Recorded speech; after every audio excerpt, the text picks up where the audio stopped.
Boondocking in the north woods of Wisconsin on a private property, a peninsula on a lake. It's mid-September, so temperatures are low at night, in the 60s, in the 70s in the daytime. So this is an experiment with our 24-foot Coachman Northern Spirit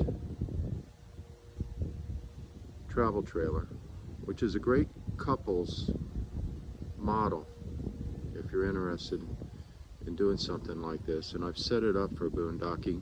I like to be free. I want to be off grid. I want to be in areas where I'm surrounded by wilderness and not campers 20 feet away. And so this is information on what I'm doing and how this system has worked for me.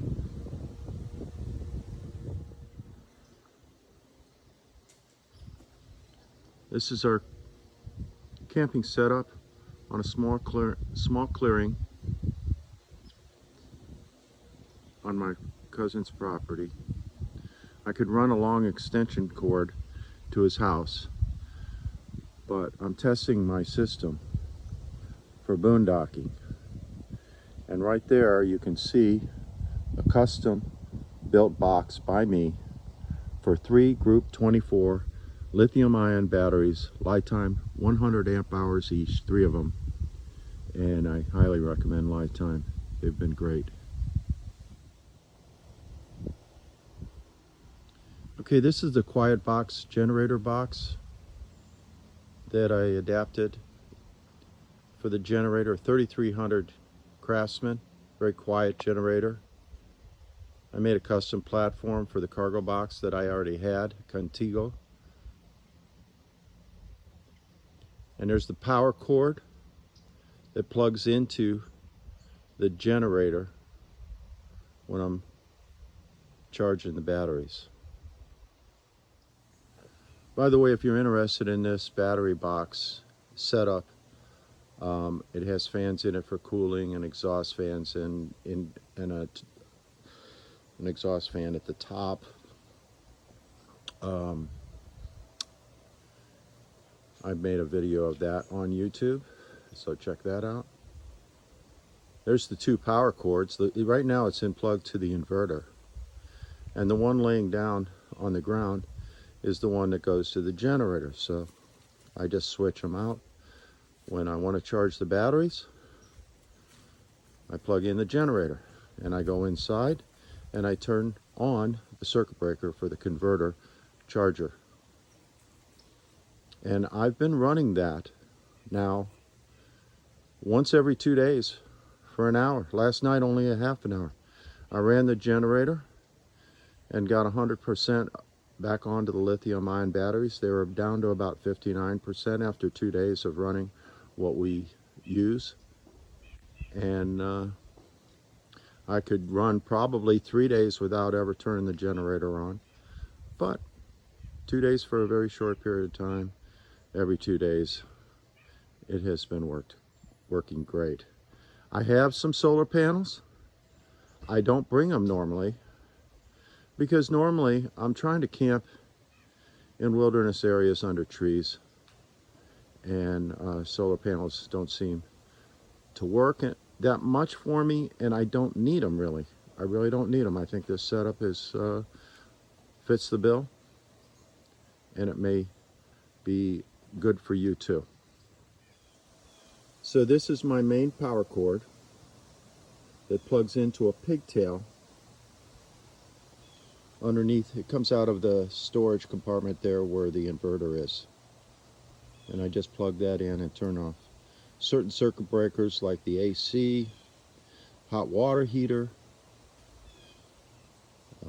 I turn the refrigerator and put both those items, the hot water heater and the refrigerator, on propane gas, so they're not burning battery power.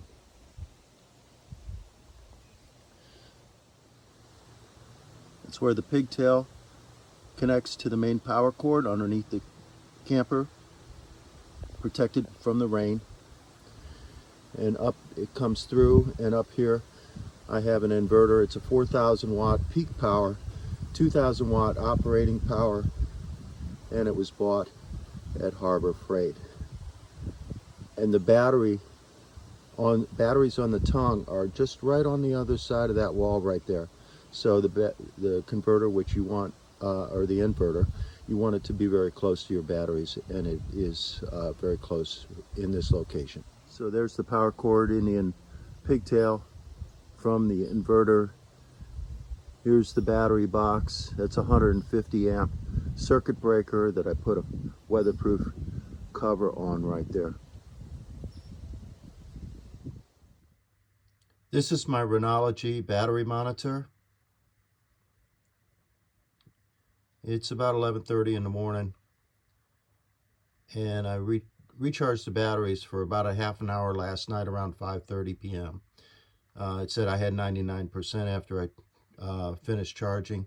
We had to cut it off early because had a dinner date we were going to. Normally I run it an hour every 2 days on this trip. We've been gone 5 days. We came in on a Monday. This is Saturday morning.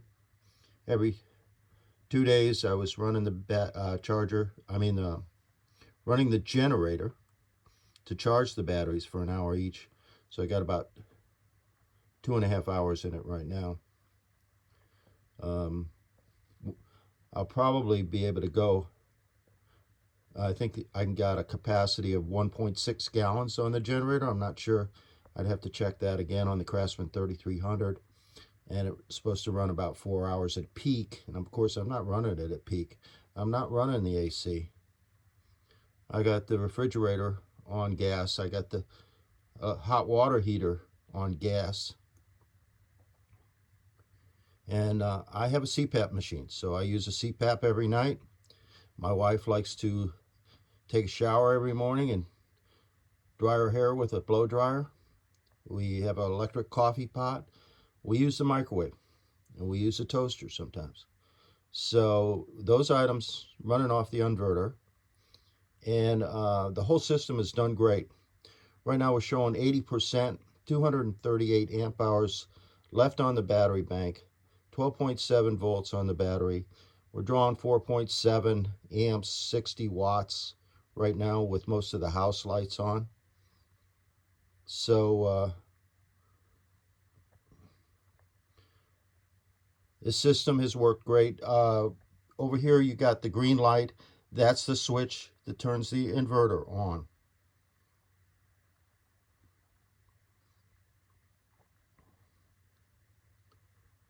So if you probably could get, if you had a system like this, you could get away with 200 amps on your lithium ion.